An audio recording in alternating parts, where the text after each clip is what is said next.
Trump nuclear threat sparks concern over tensions with North Korea.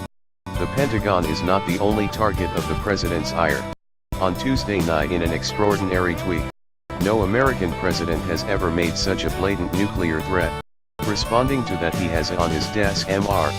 Trump tweeted, "I too have a nuclear button that is bigger and more powerful. And my button works."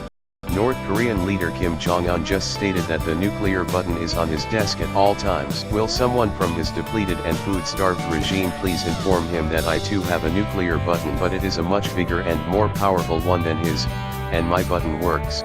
Donald J. Trump at Real Donald Trump, January 3, 2018. The tweet: unsettled former who once had the authority to hit the button if something happened to President Barack Obama. This is not the stuff to be tweeting about. Biden said it is a very difficult problem. The device used to launch a strike is not an actual button, but a briefcase called the football, which is carried by an aide who follows the president everywhere. It contains the codes the commander-in-chief would need to order the use of nuclear weapons. Whatever you call it, American nuclear forces are incomparably more powerful than North Korea's. One U.S. submarine carries more warheads than UN has in his entire arsenal. So, the president's tweet is not an empty boast. But would he really use nuclear weapons against North Korea? I think it's a throwaway remark that is careless, but I don't think it signals a change in nuclear policy, said former Sen. Sam Nunn, who is founder of an institute attempting to reduce the risk posed by weapons of mass destruction.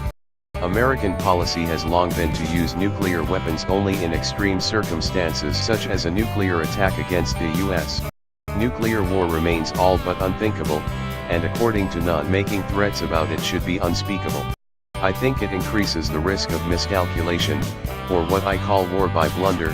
Nunn said, "To me that's the greatest danger here, and the heated rhetoric on both sides creates a whole lot more risk in that regard.